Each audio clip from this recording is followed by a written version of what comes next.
Ótimo. Olá a todos, nós vamos dar início a mais uma das nossas reuniões científicas, né, do setor de terapia intensiva da disciplina de anestesiologia, dor e medicina intensiva. Essa reunião ela é muito especial, porque ela é uma reunião multi, né? Infelizmente a gente não consegue convidar todos os multis para conversar, né, sobre esses temas que são bem importantes, né? Mas na medida do possível a gente vai tentando contemplar aí com outras reuniões, tá bom? Hoje a gente vai discutir um pouco sobre os desafios da alta hospitalar no SUS, em pacientes críticos crônicos, né? E essa reunião ela é bem importante, principalmente para o nosso serviço, né? Que a gente está no hospital público e a gente percebe muito isso, né? Então, o objetivo principal é a gente melhorar, a gente aprender um pouquinho mais, melhorar a nossa conduta, oferecer uma melhor qualidade de deshospitalização para os nossos pacientes, tá bom? Hoje a gente tem um time aqui de peso junto, eu vou apresentar todos eles, tá bom? E aí, na medida, quando vocês forem falando as suas falas, vocês podem aí apresentar alguma outra coisa que talvez eu não tenha falado, tudo bem? Então, a gente tem a Adriana, que é fonoaudióloga do Hospital Santa Helena, tem aprimoramento em disfagia pelo Hospital AC Camargo, experiência em UTI, unidade de internação, home care, com expertise em disfagia e fonoaudiologia hospitalar, pacientes traqueostomizados em cuidados paliativos. A gente tem também a Ana Maria Santana, que é assistente social, ela é mestre em ciências da saúde pela Unifesp, doutora em serviço social pela PUC de São Paulo. Ela é professora de pós-graduação e tutora da residência multiprofissional da Unifesp. A gente tem a Bianca, que é farmacêutica bioquímica, tem mestrado em ciências médicas pela Unifesp, é farmacêutica do setor de terapia intensiva da disciplina de anestesiologia, dor e medicina intensiva da Unifesp. A Patrícia, que é nutricionista clínica do Hospital São Paulo, doutora em neurociências pela Unifesp, tutora também da área de nutrição da residência multiprofissional da Unifesp, e o Fabrício, que é fisioterapeuta, especialista em cuidados intensivos adultos pela Unifesp, e preceptor da residência de fisioterapia aqui também da Unifesp, né? Obrigada a todos vocês. A gente vai fazer essa discussão em forma de bate-papo, então todo mundo pode ter liberdade para falar. O desafio aqui é a gente conseguir passar a nossa mensagem de uma forma concisa para a gente conseguir que todo mundo fale, tá bom? E, apesar do nome estar implícito, a gente vai falar em esfera de SUS, porque em esfera de convênio é muito mais fácil. Eu não estou falando que é fácil para a família, eu estou falando que é fácil para os profissionais de saúde deshospitalizar este paciente quando a gente compara na esfera SUS, tá? Porque a gente consegue, via convênio, que o paciente receba medicações em casa, tenha um acompanhamento. Então, aqui o nosso foco vai ser SUS. A gente vai começar a nossa discussão com um casinho clínico, tá? Só para a gente se guiar. E quem tiver alguma dúvida, alguma consideração, pode botar no chat, tá? Que a gente vai discutindo, tá bom? A gente tem alguns multis que não estão aqui no nosso grupo, né? Que são muito importantes. E se alguém quiser fazer alguma contribuição, também pode falar que a gente está aqui pronto para aprender, tudo bem? Então, a gente vai começar com o caso do senhor João. Ele tem 60 anos, ele é hipertenso e diabético, previamente independente funcional. Ele interna na UTI do Hospital São Paulo devido ao Covid. Durante a internação, ele teve várias complicações. Dentre elas, teve síndrome de desconforto, sepse, desmame ventilatório prolongado, e ele está internado no hospital há mais de 60 dias. Hoje, ele está de alta da UTI e a equipe entende que está na hora de começar a preparar a família para a deshospitalização, tá? Problemas relacionados ao caso. O paciente não tem convênio, ele é viúvo, seu único filho está desempregado, muito angustiado com a possibilidade da deshospitalização. O paciente tem tetraparesia do doente crítico, está em nebulização contínua por traqueostomia, tem disfagia grave e recebe por hora dieta exclusiva por sonda, tá? Então, para a gente começar essa discussão, né, eu queria perguntar para vocês como é que a gente constrói um plano aí de cuidados multidisciplinar, multiprofissional integrado. Eu vou pedir primeiro para a Ana falar e depois cada um pode ir falando, tudo bem? Bom, gente, boa noite já, né? Obrigada pelo convite, pela confiança. Só corrigindo uma coisa que a Dani falou, eu bem queria já ter o título de doutora, Dani, mas eu estou no doutoramento, já chego lá, né? É bacana essa discussão, porque é um caso fictício, né? Mas ele é bem a realidade do que a gente vive, né? Do que eu vivo hoje, inclusive, né? Do que eu vivi hoje de manhã. Então, assim, eu acho que para a gente começar a discussão, eu entendo que é muito importante, apesar do contexto da UTI, e que raramente a gente tem uma alta de UTI para casa, né? A gente começar a fazer essa programação, porque entender esse contexto sociofamiliar do paciente, do território onde ele vive, dos recursos que ele tem, né? Tanto da família quanto da atenção de saúde como um todo, essa antecipação da programação de alta é muito importante e a gente pode começar a fazer isso na equipe multi dentro da UTI, principalmente num paciente que era previamente independente e vai ter aí uma mudança significativa de condição de atividade básica de vida diária. Então, acho que essa programação antecipada, ela é muito interessante e muito importante para a segurança de um familiar que vai receber um paciente, né? Não daqui 2 dias eu estou de alta levando ele para casa.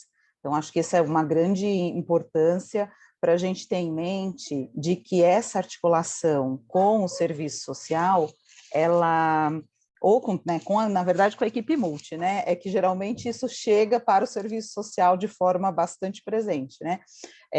Ela tem que ser antecipada mesmo para que a gente possa conseguir organizar e articular esses recursos, né? Com todas as outras equipes. Acho que isso era importante, assim, queria trazer isso como um ponto importante para frisar, porque às vezes a equipe de assistência direta, né, a equipe de enfermagem, dentro da UTI, a equipe de físio, né, a equipe médica, acabam priorizando as outras interfaces de atendimento e vão sinalizar essa alta, né, ou essa possibilidade de alta mais tardiamente. Então, acho que isso era um ponto importante. E Infelizmente, a gente aí, esquece muito do sofrimento social dos familiares, né? tem um residente nosso se formando agora que está falando sobre a dor social. Então, existem estudos clínicos que, vamos dizer assim, utilizam-se de exames de imagem, inclusive, para detectar o quanto que a dor social interfere no tratamento, no caso da pesquisa dele, oncológico paliativo, né? Mas, assim, é algo importante, né? Do ponto de vista social, a gente tem aí várias questões, né, para trabalhar, mas eu vou pegar algumas principais, acho que, né, creio que todo mundo tem aí algum conhecimento, mas vamos trazer isso. A gente tem em São Paulo, na cidade de São Paulo, o programa Melhor em Casa, que é o programa de atendimento domiciliar. Ele não é um atendimento de cuidado domiciliar, mas é de suporte domiciliar. Mas isso é muito importante para a família quando ela tem essa perspectiva de ter uma equipe de referência lá no território dela. Na cidade de São Paulo, geralmente essa equipe se chama EMAD, né, Equipe Multiprofissional de Atenção Domiciliar, e ela tem, cada equipe tem uma abrangência de várias unidades básicas de saúde. Então, o que a gente faz na prática é fazer o contato com essa UBS de referência, né, com essa unidade de referência, verificar qual que é a IMAD que atende ela, e a gente faz essa interface encaminhando já o caso antecipadamente, anterior à deshospitalização. Então, a gente já referencia esse paciente, ele estando internado. Essa equipe fora da cidade de São Paulo, né, na região metropolitana, no interior, o programa é o mesmo, só que eles chamam de SAD, né, Serviço de Atenção Domiciliar, mas a lógica é a mesma, né. Algumas equipes fazem visita domiciliar, então a gente tem às vezes, essa visita dessa equipe domiciliar, não, hospitalar, perdão, essa visita hospitalar para fazer já essa discussão e fazer a deshospitalização, mas a maioria, por conta de recurso mesmo, né, de falta de recurso, faz essa visita no domicílio. Então, a gente já deixa isso referenciado, esse paciente saindo, nós sinalizamos para a equipe que ele saiu e eles fazem a visita 1 dia, 2 dias depois na casa do paciente, e faz a avaliação para ver qual que é o perfil do paciente e qual vai ser a necessidade dele. Tem 3 perfis principais, né, na categoria, né, nessa caracterização deles, de atenção domiciliar 1, 2 e 3, a 1 fica na UBS, porque são pacientes sem comorbidades, mas aqui no nosso caso, ele entraria num perfil 2 ou 3, que essa equipe faz a visita domiciliar e o atendimento.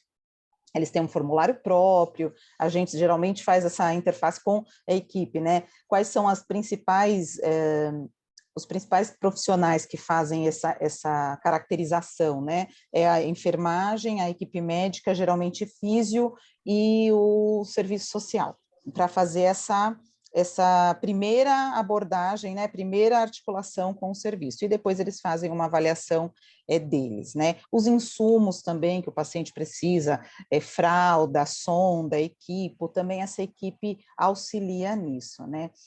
Eu acho que também vale a gente reforçar que, apesar desse programa ter uma proposta, uma perspectiva de suporte para a família no SUS, as nossas políticas sociais de proteção social, elas são o que a gente chama na literatura de familista, né? Então, não é uma proteção social estatal, né? A gente não tem uma proteção ampla do Estado e da política pública para a atenção desse paciente. Então, a gente conta centralmente com a família.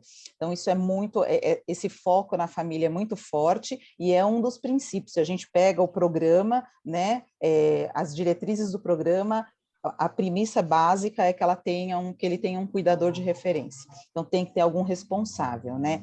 No caso aqui, do nosso caso, tem um único filho desempregado, então a gente tem aí dificuldades em relação a isso, mas a gente consegue articular. Não sei se a gente quer fazer um debate ou se eu trago todos os elementos, depois a gente vai debatendo. O que você acha, Dani? Você está no mudo, Desculpa. Eu vou vendo com os outros, depois a gente retoma isso de novo.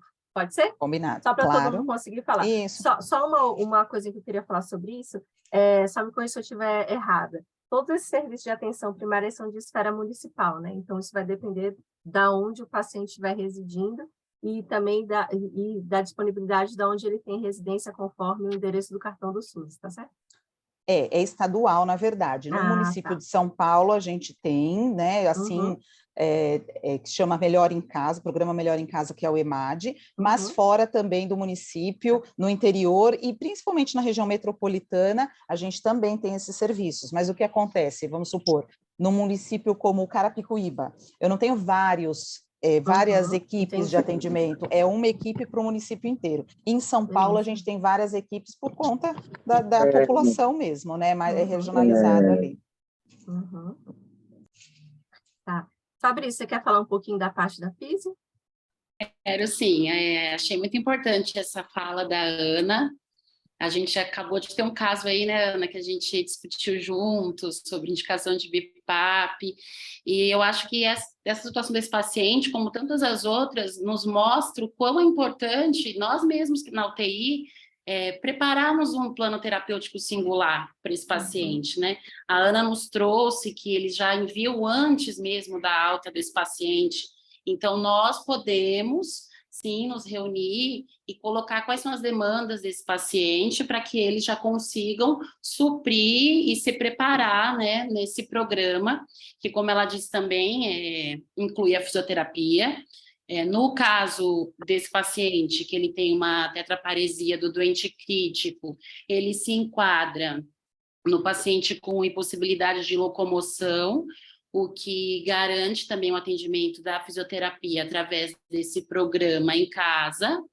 E, basicamente, a fisioterapia vai observar necessidade, indicação ou contraindicação de oxigenoterapia junto com a equipe médica, vai poder fazer treinamento de aspiração. No próprio documento do Melhor em Casa, ele coloca que esse cuidador que a Ana colocou, que nesse caso vai ser o filho, ele pode ser treinado para o procedimento de aspiração, mas, assim, no meu ponto de vista, assim, seria muito importante, já nessa reunião de projeto terapêutico singular, trocar essa traqueostomia por uma traqueostomia plástica com intermediária, por exemplo, porque às vezes é muito mais fácil você tirar a intermediária, fazer a higiene e não ocluir a tráqueo em si, para caso numa urgência, tira intermediária, ensina esse cuidador a ambusar esse paciente, né, que é um dos materiais que vai ser necessário.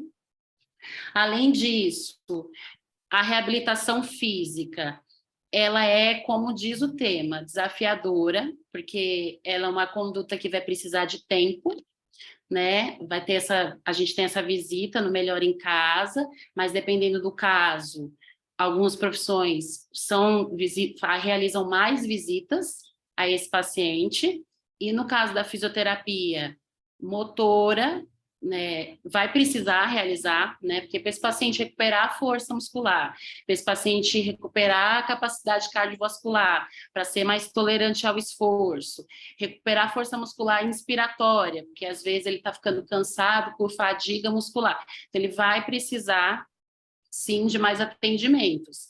E a gente vê pouquíssimos assim ambulatórios que a gente possa referenciar esse paciente.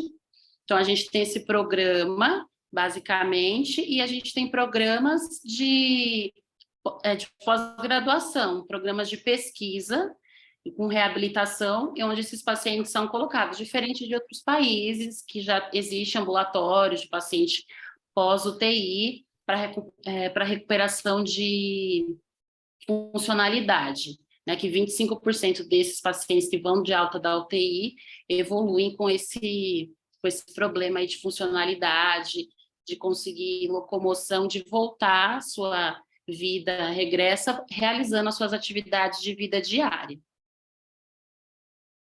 Quer falar um pouquinho, Adriana, da parte da fono? Boa noite a todos, né? Obrigada pelo convite também, né? Na verdade, o que a gente vê da parte da fono é que a alimentação, ela tem um cunho mais social. Então, é muito forte quando o paciente deixa de comer e esse paciente que a gente está pensando na deshospitalização, e com uma disfagia grave, com uso de traqueostomia, fica muito distante para essa família e para esse paciente, pensando que pode até ser consciente, né? Então, o que a gente preconiza, né? Primeiro, a segurança da deglutição, claro, o uso do dispositivo correto, pensando, né, num filho só, né, dificuldade de manipular, a facilidade de uma perda de uma sonda nasointeral, né, pela mobilização, seja na higienização, enfim, ou pela própria obstrução, né, na manipulação talvez pouco adequada, né, talvez a indicação de uma gastrostomia, né, ensino aí de uma dieta caseira, né. Mas o que mais me chama a atenção é que um paciente, assim, previamente funcional e com esse histórico, né, de uma catástrofe, né, na vida, né, uma mudança, né, então, em tão pouco tempo, para nós, 60 dias de internação é bastante coisa, mas é uma mudança radical para pouco tempo, né. O medo é um fator que é muito impeditivo, né, para essa alta acontecer de uma maneira tranquila. Então, o que eu penso é que quanto antes a gente começar a pensar nessa deshospitalização, quanto antes a gente pensar nessa capacitação, quanto antes a gente pensar nesse rastreio e nessa informação, orientação, né, para você desmistificar, para você trazendo esse familiar. E aí eu nem saberia dizer se seria o filho mesmo, porque o filho hoje está desempregado, mas ele deve, a partir de algum momento, né, ser o provedor financeiro dessa casa, talvez identificar alguém, um cuidador responsável, que possa ser treinado, não aquele que frequenta o hospital, não aquele que está ali junto desse paciente, mas o cuidador que efetivamente vai cuidar desse paciente. E aí sim, treinar, né, deixar ele familiarizado com esses dispositivos, né, para que quando for para casa, né, normalmente tendo uma via alternativa de alimentação, o nosso papel de nutrição, né, de hidratação, de via de medicação, ele está seguro, né? Mas se pensarmos no desejo do paciente de se alimentar, e muitas vezes no desejo da família de realimentar esse paciente, né? Porque culturalmente, se a gente não alimenta, a gente não está cuidando, né? É o que a maioria das pessoas pensam, né? Então, eu acredito que, assim, quanto antes a gente começar com esse treinamento, quanto antes a gente inserir esse cuidador, essa família nessa dinâmica, a gente desconstrói esse medo, a gente capacita e a gente mostra que o ir para casa, né, tendo essa atenção domiciliar via município, estado, que seja, né, a fono, normalmente, ela, aqui, pelo menos na região do ABC, ela acaba frequentando essa casa uma vez por mês, por causa de demanda, como a Ana comentou agora, né? É uma equipe única para um monte de família, né? Em Santo André, por exemplo, eu tinha um número de 86 famílias sendo para uma equipe única, né? Como é que você faz um atendimento, um acompanhamento, né? Uma reabilitação? Não faz, se faz, né? Você dá o seu melhor, orientação, mas reabilitação, né? A retirada dessa via, ainda mais com o paciente traqueostomizado, fica um pouco mais distante. Então, o empenho, eu imagino que da fonoaudiologia é intra-hospitalar, para a gente amenizar essa situação, para a gente auxiliar, né, a diminuição de secreção que seja, né, a gente realizar tentativas de uma dieta mista, por exemplo, né, segura, né, não que alguém traqueostomizado não come, né, mas para casa, né, a gente minimizar essa situação, né, a atenção às medidas xerostômicas, à higiene oral. Então, eu acho que intra-hospitalar, a fonoaudiologia tem muito a acrescentar. E claro que dá para orientar, dá para prosseguir com esse paciente, né. Patrícia, cadê a sua visão aí da nutrição? A gente não está te ouvindo.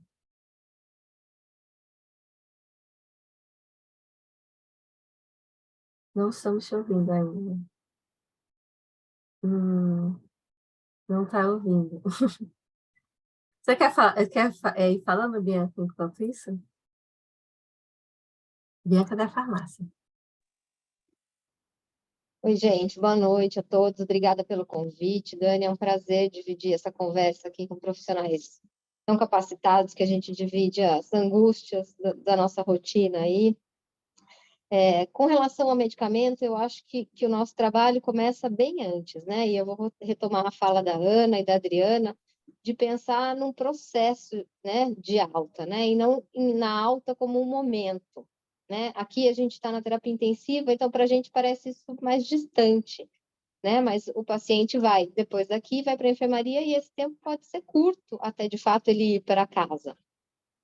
E a gente precisa pensar nisso enquanto ele está aqui na terapia intensiva mesmo.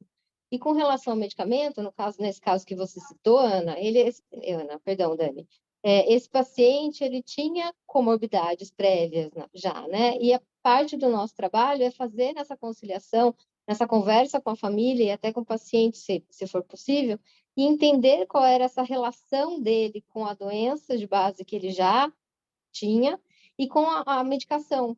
Como é que ele lidava com o fato de ter que tomar o medicamento todos os dias? Como é que era essa adesão a esse tratamento? É chato, é desgastante ter que tomar medicamento todos os dias, mas é necessário. E isso passa pela informação. Quando a gente entende por que a gente tem que tomar o medicamento, fica mais fácil a gente aderir, né? E muitas vezes no SUS, especialmente, essa informação é muito negligenciada. Ou às vezes a consulta é tão rápida, é tão batida, que as informações acabam passando desapercebida pelo paciente. Cada um tem o seu tempo de entendimento, a sua forma de entendimento, né? Então, precisa de um cuidado, de um olhar mais atencioso. E aí, nesse caso, a gente precisa pensar esse paciente com uma disfagia, como é que vai ser essa administração de medicamento para ele depois? se eu vou ter que manusear esses medicamentos de uma forma diferente do que vem, que a gente consegue retirar, por exemplo, no caso do município de São Paulo, nas UBS, né? E passa também pela orientação à família de como conseguir esses medicamentos, que agora ele saindo do hospital, não sei se ele tinha essa informação, mas a nossa responsabilidade é informá-lo qual é a forma adequada dele conseguir esses medicamentos, porque dos grandes problemas de adesão ao tratamento é a indisponibilidade, ou a dificuldade, ou a não informação sobre como conseguir os medicamentos, né? Isso faz com que esses pacientes voltem a internar, né? Reinternações são frequentes por conta de uma não adesão ao tratamento. Então, quando a gente pensa em deshospitalizar, a gente precisa pensar em informar, entender qual é a condição, porque não adianta a gente chegar no momento da alta e ter isso como um momento estanque, né? Chegar lá e todas as profissões passam uma a uma e jogam uma avalanche de informação para esse cuidador, para esse paciente que vai para casa numa condição diferente da que ele conhecia, né? Um tempo depois, 60 dias é um tempo considerável. E agora, o que eu faço? Na hora da saída, todo mundo está querendo ir embora, depois de 60 dias, a ansiedade aumenta muito, e aí todo mundo acena com a cabeça dizendo que entendeu, que está tudo certo, e de repente se depara em casa com uma situação de o que é que eu faço com esse medicamento nesse formato por onde eu administro. Então, eu acho que passa por entender para poder orientar. E isso em um processo dentro da UTI. Uma das nossas grandes tentativas dentro da UTI é fazer essa transição de um medicamento via endovenosa para via oral, né? Via sonda, para já ir treinando e acostumando esse paciente, esse familiar, com essa nova via, com esse novo processo de como é que eu vou administrar esse paciente, quais são os cuidados que eu tenho que tomar, por que é que eu tenho que receber esse medicamento, por que é que eu tenho que fazer dessa forma. Mas não adianta a gente dar orientação por orientação, é aquilo. Se eu defino, tenho padrões de horário de administração para medicamentos que eu posso flexibilizar de acordo com a rotina do paciente, muito mais fácil ele aderir a um tratamento. Aí ele aceitar um tratamento que cabe na minha rotina, né? E não que eu tenha que mudar tudo porque me deram essa tabela e eu tenho que seguir dessa forma. Então, a deshospitalização passa por um acolhimento, por um entendimento do outro, não uma orientação com uma tabela pronta e, olha, esse é de 8 em 8, de manhã, de tarde, antes do almoço, depois do almoço, com água, nessas condições. Eu acho que esse processo é um processo muito cuidadoso, porque esse paciente tem grande chance de retornar ao nosso serviço por desinformação. Então, eu acho que com relação ao medicamento, a informação é o processo todo que ele é importante para entender por que esse paciente veio para cá, o que ele tinha, como é que eu readequo isso nessa rotina. Algumas vezes eu vou retomar o que ele já tinha de condição prévia e de medicamento que ele já usava, algumas outras vezes eu vou alterar essa medicação. E isso impacta diretamente ao cuidador, né? Que nesse caso que você citou é um filho que está desempregado. E como a Adriana bem disse, em algum momento pode ser que esse cuidador mude, né? Essa figura mude. Então, a gente tem que passar essa informação para que seja comum a todos, que seja fácil, até para o paciente entender as suas condições e auxiliar nesse tratamento, entender a importância do uso desagradável de tomar o medicamento todos os dias, né? Acho que é mais ou menos por aí. Esse contexto aí é bem importante, e é bem importante na parte assim, médica, né? A gente sempre pensar se o paciente tem condição ou não de adquirir algumas medicações, né? Às vezes a gente tem duas medicações, uma é melhor do que a outra, só que essa aqui é muito cara, a família não vai conseguir comprar. Além disso, às vezes, ver se tem alguma medicação que a posologia seja mais confortável, que a gente vai usar menos vezes do que outras, né? Tudo isso tem que ser levado em consideração. Isso é uma outra coisa que a gente tem que levar em consideração também. É bem frequente quando o paciente interna numa UTI, a gente suspende todos os remédios que ele usa. Às vezes interna chocada e suspende todos os antipertensivos, medicações de C, e aí algumas vezes a gente esquece de reconciliar, né? Suspende uma levotiroxina, algo do tipo, e aí uma das coisas relacionadas à reinternação é a não reconciliação de medicações no paciente. Aí ele sai sem as medicações, descompensa, interna de novo, né? Além disso, tem a polifarmácia também que a gente tem que evitar, né, Bianca? É isso aí. E quanto mais orientação, né, Dani? Às vezes é que nem esse paciente que é SUS, ele depende de sistemas de distribuição de medicamentos, sejam municipais ou sejam estaduais. e cada qual com as suas peculiaridades, né? Um formulário diferente, e todas essas coisas impactam na vida e na aquisição do medicamento e na continuidade do tratamento, é isso mesmo. Tem que fazer um ajuste posológico, um ajuste de medicação para aquela condição para ter adesão, né? Então, tudo fica mais difícil. Patrícia, deu certo aí? Agora conseguem me ouvir? Ah, agora sim. Bom, então, pegando a carona com o que a Adriana falou, né, eu acho que foi super bem colocado, porque dentro do contexto da terapia intensiva, eu acredito que falar sobre o paciente sair com sonda seja a última coisa que se pense, né? Porque se não tem autonomia ventilatória, nós traqueostomizamos e é culturalmente muito aceito, espera o prazo que o paciente precisa ficar com a cânula. Passou o prazo, nós indicamos a traqueostomia com bastante tranquilidade, depois decanula. Nós não pensamos na saída com sonda, porque nós acreditamos na reabilitação oral, então a fono fazendo os testes com o paciente em traqueostomia, insufla cuff, desinsufla cuff. Então, quando nós esgotamos todas as possibilidades, é que nós vamos dizer, não, tem que ir com sonda, né? E o que a Ana falou, que eu acho que faz muito sentido, é que nós temos muito pouco tempo, primeiro, para conscientizar o familiar do que é isto, né? Do que significa essa nutrição artificial, de como isto é feito. E a colocação de sair com sonda e deslocamento, entupimento, manejo na hora do banho, fisicamente a pessoa com aquilo exteriorizado, produção de saliva, então há um susto do familiar quando se depara com esse dispositivo.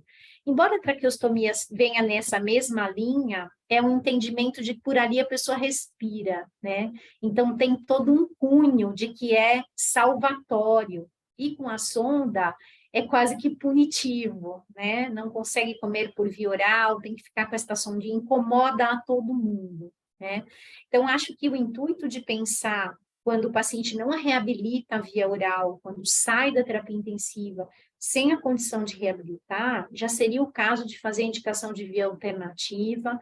Nós somos muito conservadores em relação a isto, né? Nós protelamos ao máximo a colocação da gastrostomia na expectativa da reabilitação por via oral. O que os estudos mostram é que é muito mais fácil reabilitar um paciente com gastrostomia do que um paciente com sonda nasentérica. A Adriana me corrija aqui, mas nós temos uma cultura de que colocar gastrostomia é algo definitivo, né? Então, acho que é muito mais esse nosso lado afetivo, latino, né? Porque se nós formos estudar, olhar os outros países, eles têm um olhar sobre reabilitação, gastrostomia, traqueostomia, ventilação não invasiva com BIPAP, então existe um manejo um pouco mais efetivo sobre isso.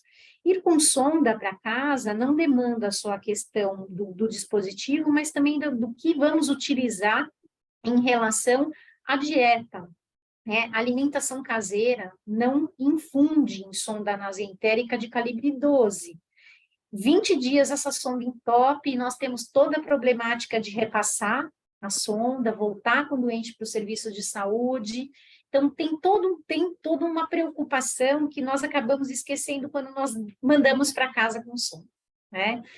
O SUS fornece, a Ana é uma colaboradora assídua, né, de todos os processos para solicitação junto à secretaria, mas quanto é um processo desgastante, um processo complicado, de indas e vindas, de negativas, e o paciente chega em casa numa condição como esse doente, com um filho para cuidar, não só dos cuidados físicos e de todo o trabalho, mas o trabalho com a casa. Fazer comida demanda comprar, beneficiar, processar, acondicionar, e muitas vezes os indivíduos mal conseguem cuidar do paciente, quiçá fazer, preparar dentro de condições higiênico-sanitárias. Então, o que eu gostaria de deixar aqui de mensagem é que nós precisamos ser um pouco mais efetivos em relação a isso, quando nós observamos que não tem como reabilitar por via oral o paciente da terapia intensiva. Patrícia, uma coisa que é importante, não aqui fazendo apologia à gastrostomia, né? Mas a gastrostomia ela é mais confortável para o paciente do que uma sonda no nariz. Se ele tiver com gastrostomia, não dependendo do perfil de paciente, às vezes com o soletim ficar contido, né? A gastrostomia se coloca a roupinha por cima e ele às vezes esquece que a gastrostomia está lá, né? E é muito mais fácil para a família manejar, né? E aí, é lógico que tem riscos e benefícios dos dois métodos, mas se a gente optou por uma via alternativa de dieta, talvez a gastrostomia seja mais confortável. Não que eu esteja falando que a gente vai fazer gastrostomia em todo mundo, né? Eu só queria complementar essa sua fala no sentido de que, junto à Secretaria do Estado, quando você manda o processo, se na observação, se o doente está com sonda ou com gastrostomia, faz muita diferença para a liberação da dieta pelo Estado, porque quando você manda com sonda nasentérica, eles entendem que é temporário, né? E muitas vezes é negado a dieta para o paciente pelo SUS porque não tem gastrostomia, e é tão importante a gastrostomia que eles perguntam por que não fez, né? Tem um item que é por que não tem gastrostomia se está saindo numa condição como esta. Então, acho que vale uma reflexão. E a última coisa que eu queria falar a respeito disso é que é muito mais fácil viabilizar a colocação de uma gastrostomia intra-hospitalar do que em nível ambulatorial. O SUS não fornece o kit da gastrostomia em nível ambulatorial, só no ambiente intra-hospitalar. Com certeza. A Ana, eu queria perguntar para a Ana, como é que fazer a orientação se o paciente tem algum benefício, alguma coisa que possa o ajudar? E também, em que momento a gente ativaria os seus serviços durante uma internação na UTI? Eu acho que não tem momento, acho que, na verdade, a gente, como todas as outras profissões, tem uma insuficiência de recursos humanos, né? O ideal seria que tivesse uma profissional do serviço social de referência em todas as unidades, a gente não tem essa possibilidade, né? Mas eu penso que a gente tem que trabalhar em conjunto. Não tendo a possibilidade de trabalhar em conjunto, quando a gente tem qualquer indício, né, de um complicador, né, ou de uma necessidade aí de orientação para essa organização de auto-hospitalar, eu acho que é interessante que o serviço social faça uma avaliação. E a gente consegue, na nossa avaliação, assim, ter um entendimento se esse paciente tem um prognóstico social, né, complicado, né? A gente consegue identificar dentro de alguns critérios, de algumas variáveis, se ele vai demandar mais orientações, né? No caso desse nosso caso clínico aqui, dessa nossa simulação, esse paciente poderia requerer o benefício de prestação continuada, que é o famoso BPC-LOAS, né? Esse benefício é o benefício de um salário mínimo, ele não é contributivo, né? Um benefício, apesar de estar alocado dentro da Previdência Social, né, do INSS, ele não é um benefício contributivo, ele é um benefício assistencial. Então, a pessoa não precisa ter contribuído absolutamente nada com a Previdência para requerer, mas ele tem critérios bastante específicos que são deficientes, que não tenham renda, ou idosos acima de 65 anos que não tenham uma renda, né, tem um critério de renda. Então, o nosso paciente tem 60 anos, ele não estaria dentro do critério da idade, mas por conta das comorbidades e da dependência, é possível sim fazer o requerimento desse benefício. Então, como é que eles fazem? Eles fazem primeiro aquele cadastro único, que é no CRAS, né, no Centro de Referência de Assistência, faz esse cadastro para fazer uma documentação da composição familiar, e aí depois marca uma perícia médica na Previdência Social, e aí o perito defere ou não esse benefício, né? Ele tem um critério de renda muito, como é que eu vou usar essa palavra? Limitante, né? Para não dizer injusto, para não dizer arrasador, a gente coloca limitante, que é de 1/4 de salário mínimo per capita. Então, a gente tem que ter uma família que ganhe um salário mínimo para 4 pessoas. Acima, qualquer coisa acima disso, ele sai do critério de renda, né? Dentro aí da discussão que vocês estão fazendo, né, que a gente tem trazido, por exemplo, o Fabrício falou do oxigênio, né? A gente tem política de oxigenoterapia pelo SUS, né? Só que essa instalação de oxigênio geralmente demora de 1 semana até 15 dias. Então, também, a gente identificando que não vai ter reabilitação, que ele vai sair com a necessidade de oxigênio, é importante que a gente faça essa solicitação com antecedência para que ela coincida aí com uma alta clínica, por exemplo, né? A Adriana falou dessa possibilidade, né, do filho que está desempregado se inserir no mercado, né, formal ou informal de trabalho. Então, a gente do serviço social sempre faz uma reunião familiar e solicita uma rede de apoio, seja de família extensa ou, né, de rede de apoio social mesmo. A gente tem muito a comunidade religiosa, né, que apoia os nossos pacientes, né? Então, geralmente, o paciente se insere numa comunidade religiosa e essa comunidade o auxilia em diversas questões, né? Porque a ausência de recurso no SUS, ela é uma realidade, né? A gente está dentro de um hospital desse porte, né? E a gente se depara com a ausência de recurso, né? Então, o SUS tem essa ausência. E eu acho que eu queria trazer aqui também uma fala da gente tomar cuidado com com o quanto a gente coloca de expectativa para o paciente e para a família em relação aos recursos do SUS, né? Porque desconstruir essa expectativa é bastante difícil, trabalhosa, né? Por exemplo, vou dar um exemplo. Nesse caso aqui, a gente poderia, em algum profissional, numa conversa com o filho, citar que a gente tem a possibilidade de encaminhar o paciente para um hospital de retaguarda. Isso é bastante comum, né? E a gente tem que fazer uma conversa com a família dizendo que a gente não tem hospital de retaguarda, né? Que o único hospital que a gente tem acesso para encaminhar é o hospital, é o Centro de Referência, né, de Reabilitação Arnaldo Pesutti, que fica em Mogi das Cruzes, que a gente encaminha um formulário e quando ele é aceito, ele fica na fila. Eu estou há quase 17 anos no hospital, não consegui mandar nenhum paciente para lá até hoje. Vários pacientes com perfis que foram aceitos, mas você fica na fila e a gente não consegue encaminhar para lá. O paciente tem um desfecho ou para o óbito ou para a alta, porque ele melhorou e a gente conseguiu organizar essa alta. Então, é muito, muito, muito difícil mesmo, né? Outro recurso que a gente tem o costume de abordar e cria uma expectativa, assim, muito errônea, né? Muito fora da realidade, é a rede Luci Montoro. A gente tem a rede Luci Montoro de reabilitação, é uma rede assim muito boa, né, de reabilitação, mas ela tem critérios bastante pontuais, né? Então, vou dar um exemplo: o paciente não pode ter crises convulsivas no mínimo em 6 meses. Então, para ser admitido, ele tem que estar sem nenhum dispositivo, sem nenhuma lesão de pele, que não é a realidade dos nossos pacientes, né? Então, há a possibilidade da gente fazer esse encaminhamento com ele tendo alta.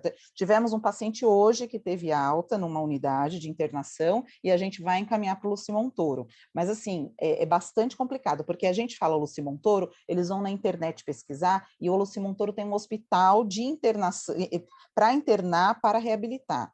Mas isso a gente não consegue fazer num ambiente hospitalar, isso numa solicitação da Unidade Básica de Saúde, que encaminha para um centro de referência de reabilitação, que se entende que tem perfil para o Luci Montoro, manda para o Luci Montoro, né? Então, só para a gente tomar cuidado com essas questões. Outra questão que a gente cria no nosso cotidiano, uma expectativa, é em relação à remoção. A ambulância. Quando sair daqui, a gente chama uma ambulância, né?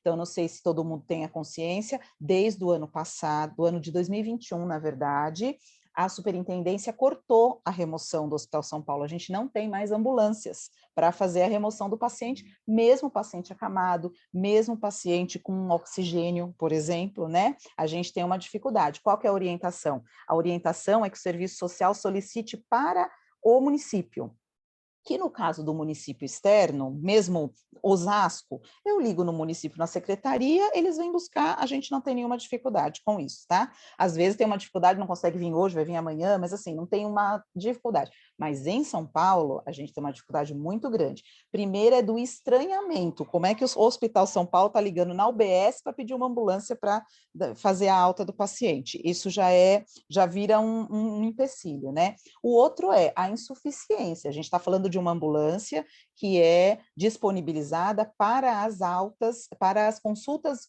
ambulatoriais, eles chamam de ambulância social. Consultas ambulatoriais que tem uma agenda, sei lá, de um mês já preenchida. Então, a gente tem uma dificuldade, né? A gente já conseguiu a liberação de ambulâncias para casos extremos? Já conseguiu.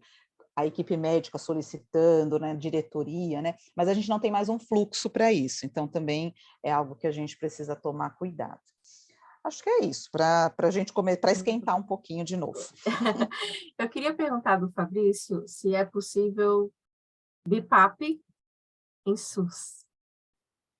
Vamos lá, BIPAP também é algo bem controverso, assim, muitas vezes o paciente não consegue desmamar da ventilação mecânica, e aí a primeira coisa é, vamos pedir um BIPAP. Mas, infelizmente, o SUS não oferece BIPAP para todos os pacientes. Desde 2008, o decreto 370, se eu não me engano, garante BIPAP para pacientes com doenças neuromusculares. E aí, para isso, é necessário um pedido médico com diagnóstico. Na portaria tem uma lista lá das doenças que se englobam nesse pedido, outras que eles não vão cobrir. Fora isso, muitos pedem um exame de eletroneuromiografia para ver como que está realmente o funcionamento desse diafragma, se ele consegue ou não. Então, é uma coisa bem fechada para os pacientes com esse diagnóstico. Com esse diagnóstico, o médico faz o pedido, a gente pode auxiliar na indicação do melhor aparelho, né, que precisa ser um aparelho que garanta o suporte de vida, então precisa ser um aparelho que tenha bateria interna e externa, precisa ser um aparelho que tenha respaldo, então se esse paciente entrar em apneia a qualquer momento, ele consiga dar algum modo controlado. Fora isso, precisa de modos controlados também, porque muitas dessas doenças neuromusculares, o paciente não consegue sustentar no que a gente chama lá de respiração espontânea, pressão de suporte. Então, a gente precisa disso para conseguir enquadrar e conseguir um BIPAP. Nos outros casos, são raras exceções, às vezes porque a gente tem alguém que auxilia na secretaria, alguma coisa do tipo, alguém que faz uma doação, já vimos isso também, pacientes que receberam doação de BIPAP, e é isso. E o problema vai bem além, né? A gente tem que ver até se falta energia na casa da pessoa, se tem acesso, se não tem acesso. O buraco é bem mais embaixo, né? Apesar de tudo isso. A gente está meio adiantado no horário, mas eu acho que é importante a gente ainda discutir algumas coisas. Eu só vou colocar aqui que a Vanessa escreveu aqui no chat que gostou muito das palavras da Patrícia, que raramente ela vê no nosso serviço a gente fazer uma gastrostomia, né? E ela queria colocar que, apesar de ser óbvio que inúmeras problemáticas poderiam ser amenizadas se houvesse um ambulatório, né? Tivemos um paciente com trauma raquimedular paraplégico, que saiu com traqueostomia e ele tinha um retorno apenas com ortopedia e devido a isso, sem condição nenhuma de orientação em relação à traqueostomia, teve problemas com isso, né? Em relação à troca, por higiene, decanulação, aspectos simples e sem solução, né? Infelizmente, a gente esquece dessas coisas que são bem importantes, né? Outra coisa também que a gente vê bastante é, por exemplo, era um paciente que não usava sonda, começa a usar sonda e a gente dá alta sem fazer a orientação em relação a tudo isso. Então, eu só queria que a Adri, depois a Patrícia e a Bianca falassem um pouquinho em relação a Adri e a Patrícia, quais são as orientações que você passaria para o familiar enquanto ainda está no hospital, né? E se existe algum acompanhamento, assim, em domicílio em relação a isso na esfera do SUS, apesar de já ter falado um pouquinho mais. E a Patrícia também, quais seriam as orientações aí para os familiares também já finalizasse, depois a gente passa para a Bianca, se tiver alguma outra consideração também. Pode ser?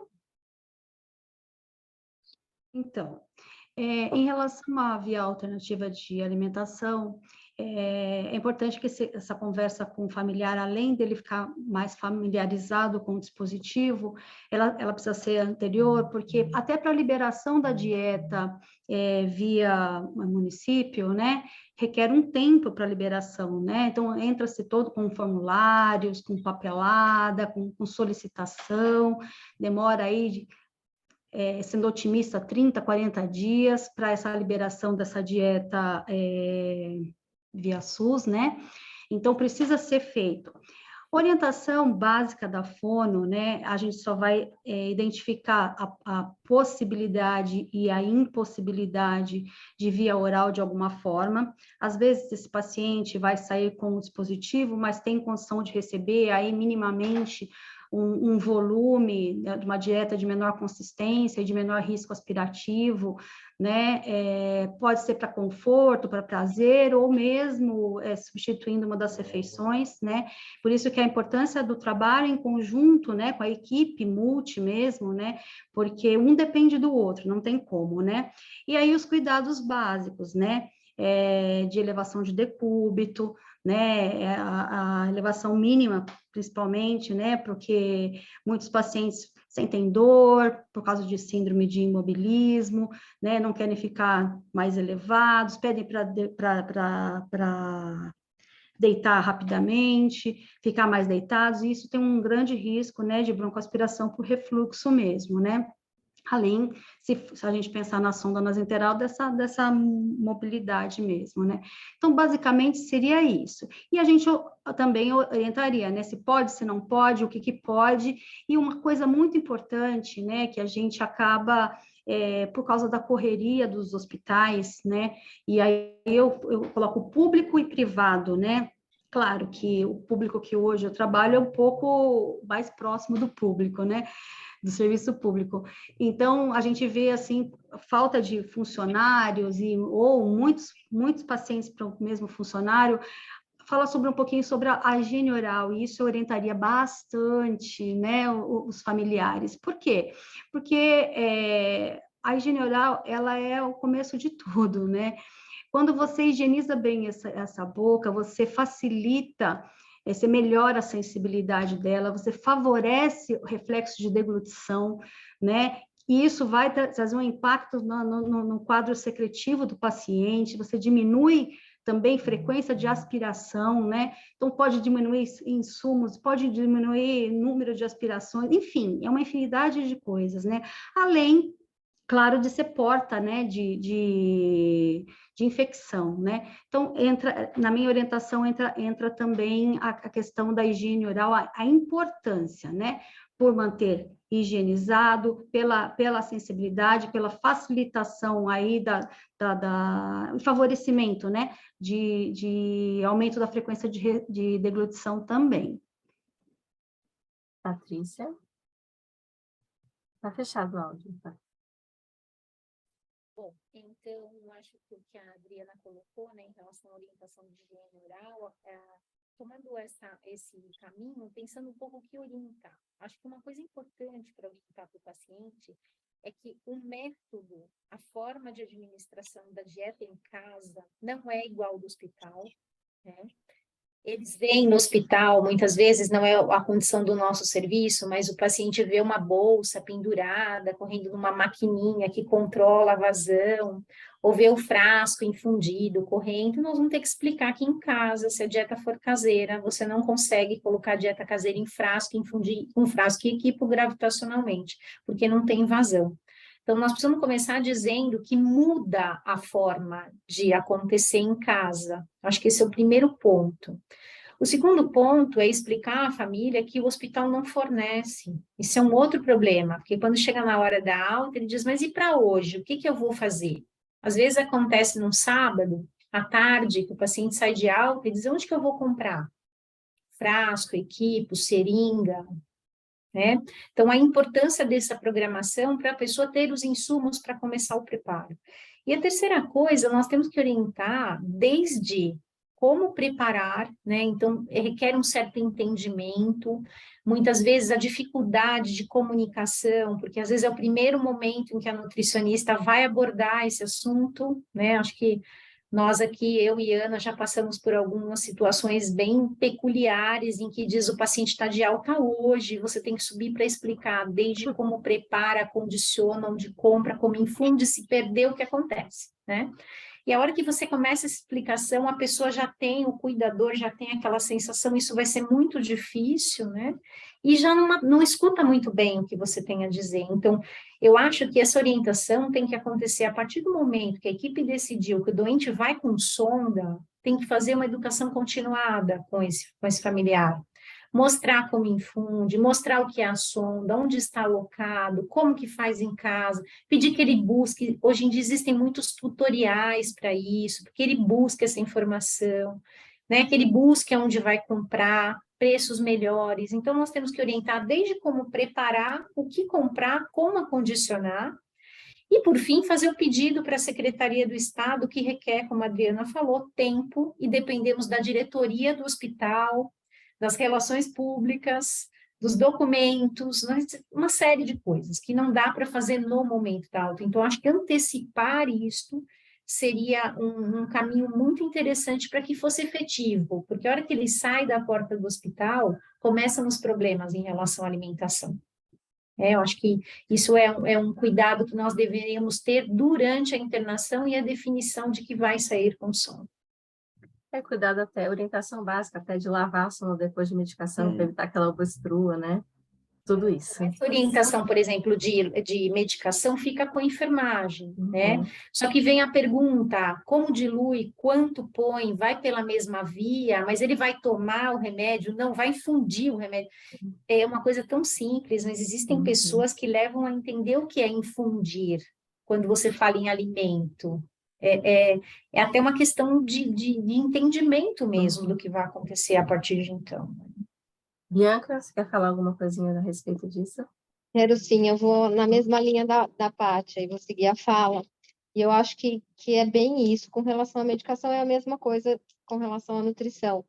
Para a gente, né, que está acostumado, que tem um entendimento do que é infundir, de fato, do que é usar uma sonda, de como eu faço, como eu preparo isso, para o familiar é tudo muito novo. Então, quando a gente fala, tem que macerar o comprimido, né?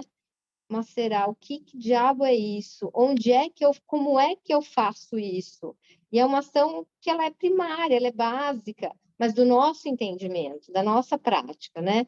Então, eu acho que é orientar esse familiar, esse paciente, de como fazer, onde fazer, qual é a melhor forma, o que é mais fácil, como é que eu vou colocar isso, como é que eu vou tirar, porque, ok, macerei, diluir, e como é que eu puxo isso e coloco lá na sonda, né? Eu vou colocar direto, como é que eu vou fazer isso? Então, eu acho que vai muito...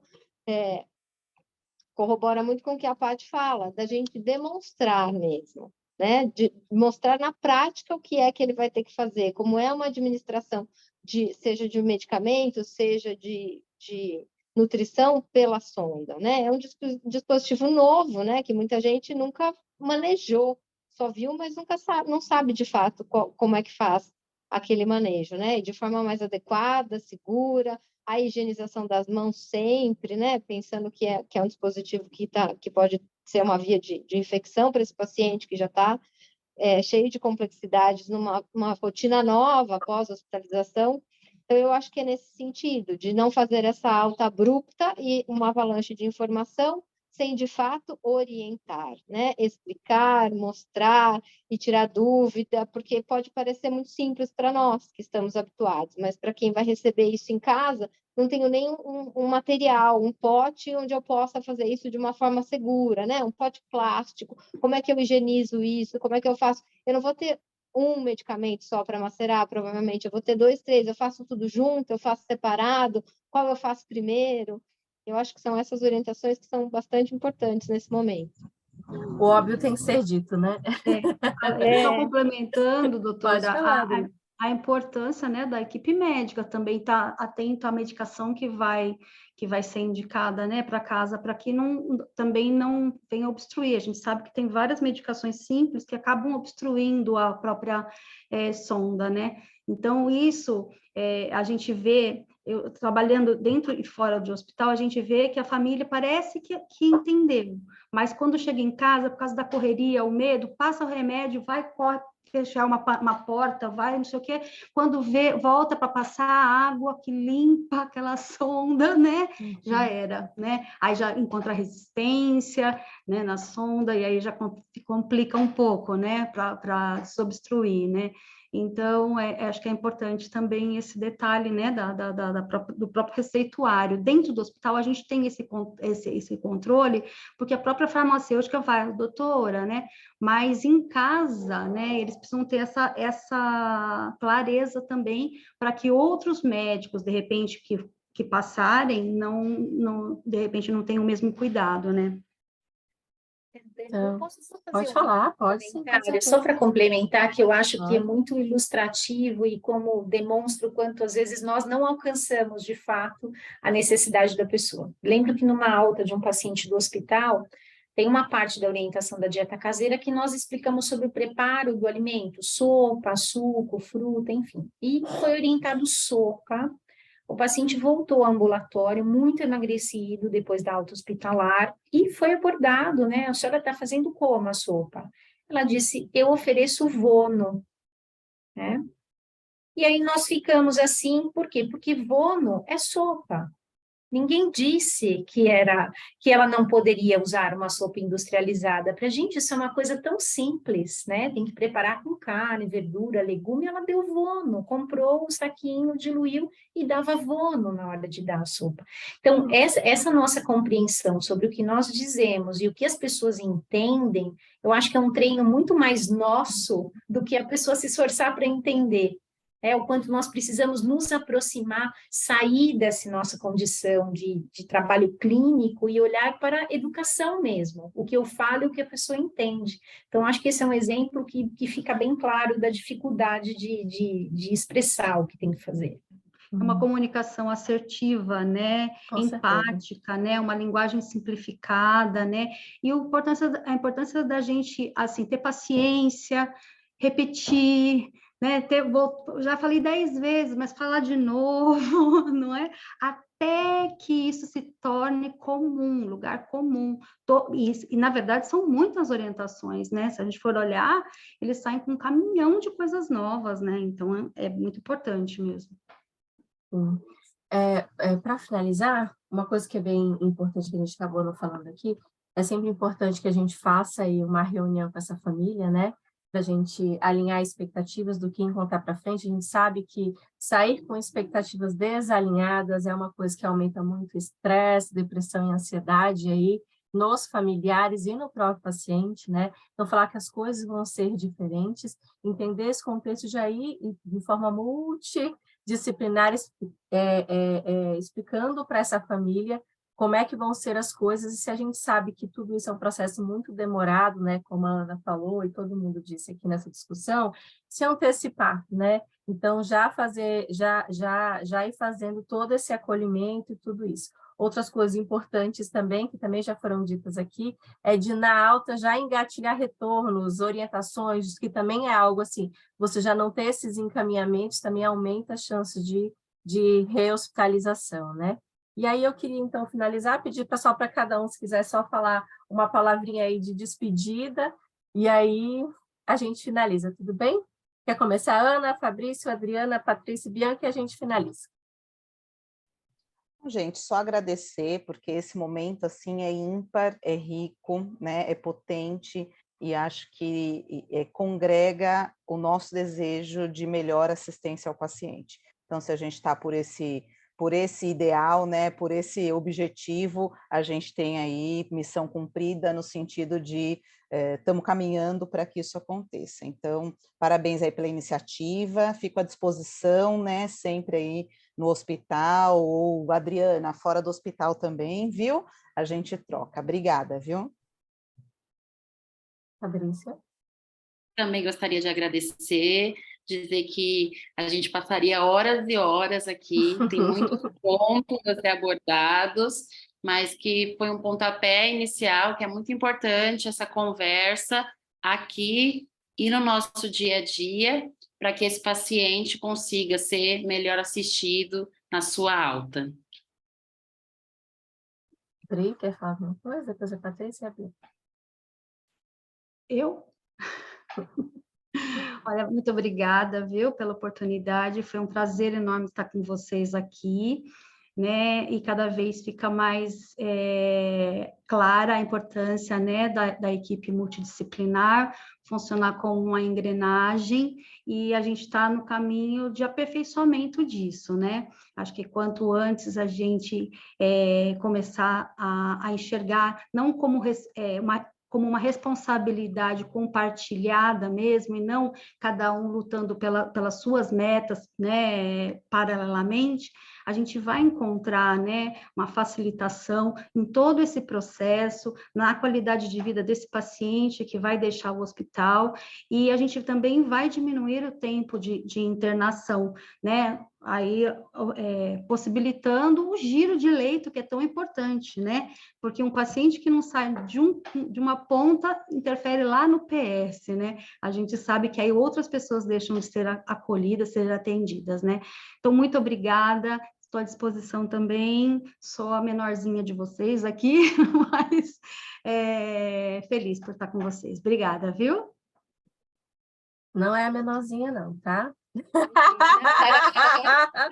Eu só vou aproveitar isso e já deixar para vocês falar que, gente, a nossa equipe multi é muito top, tá? E a Adri, apesar de não fazer parte do nosso corpo clínico, ela também é muito maravilhosa. E, assim, não existe cuidado adequado do paciente se a gente não tiver uma equipe multi integrada que está ali junto e todo mundo falando da mesma língua, tá bom? Então, Paty e Bianca. Bom, eu quero agradecer pela oportunidade de poder estar aqui com vocês, com esse time aqui de gigantes, né? Eu acho que nós fazemos a diferença, sim, nós todos fazemos a diferença, né? E na vida das pessoas depois que elas saem do hospital, né? Porque nós somos muito bons no hospital, mas às vezes nós esquecemos disso, das pessoas que vão voltar, né, para a sociedade. Então, eu quero agradecer a oportunidade. Eu quero dizer que para os profissionais que não são beira-leito, né, que eu acho que aqui estou eu, Bianca e Adriana, que não estamos tão próximos assim do doente, né, o quanto nós nos sentimos gratos por termos esse espaço de fala. E eu tenho um desejo, viu, Dani? Então, vou expressar aqui o meu desejo, quem sabe seja o de outros, que nós pudéssemos ter um checklist de alta, de orientação de alta. Acho que isso é uma coisa fundamental. Vai sair o que precisa acionar, por onde nós vamos começar, qual é agora a vez, o que é prioridade, é o social, é a Ana, não, é a questão do BIPAP. Eu acho que nós precisamos juntos, né, checar isto, porque às vezes isso passa desapercebido no dia a dia, né? Então, acho que fica aqui o meu desejo, mas obrigada mesmo pelo convite. Obrigada, gente. Foi um prazer dividir essa conversa com vocês. É uma alegria ver essa equipe multi trabalhando e ver o tanto que como o nosso trabalho converge, né? Como nossas áreas se integram, né? Para um olhar íntegro desse paciente, para uma deshospitalização segura, para a segurança desse paciente enquanto está internado. E o desejo da Paty é compartilhado, tá? A gente fica aqui na terapia intensiva e às vezes fica muito distante, como minha fala inicial fica muito distante de uma alta. Mas é aqui que começa todo o processo de alta segura. E aí a gente tem tempo para fazer isso de forma bem segura e tranquila para o paciente e toda a família. Muito obrigada, gente. Beleza. No nosso contexto de SUS, né, diferente talvez de um hospital de cunho particular, em que muitas vezes o paciente é deshospitalizado da própria UTI para um home care, talvez num contexto SUS seja melhor ele sair de uma enfermaria e não diretamente da UTI, né? Porque talvez a enfermaria traga mais a realidade do que ele vai ter na casa dele do que a própria UTI, né? E a gente sempre convidar os familiares a participar do cuidado, né?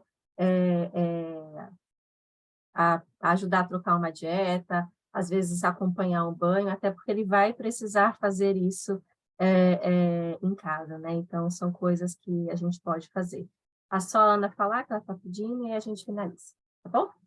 É um minutinho só, Pode gente, falar. não sei, eu trabalho na UTI, mas também atendo enfermaria, né? Então, só Uhum. para a gente ter uma dimensão, é muito desconfortável a equipe da enfermaria receber um paciente de 60 dias de UTI que não foi trabalhado várias coisas, né? E aí, depois de 2 dias, ele está de alta e a gente tem que trabalhar todas as questões. Então, essa questão do checklist, viu, Paty, viu, Bianca, assim, é interessantíssimo, né? Foi até produto do meu mestrado na época que eu trabalhava no pronto-socorro, mas assim, é interessante, porque é desconfortável para a gente da enfermaria, né, da unidade de internação, ter que dar conta de todas essas questões complexas em muito pouco tempo, se o paciente está muito tempo na instituição, né? É óbvio que a gente sabe que algumas coisas necessitam da evolução do paciente, né? Mas que tem coisas que a gente pode sim adiantar.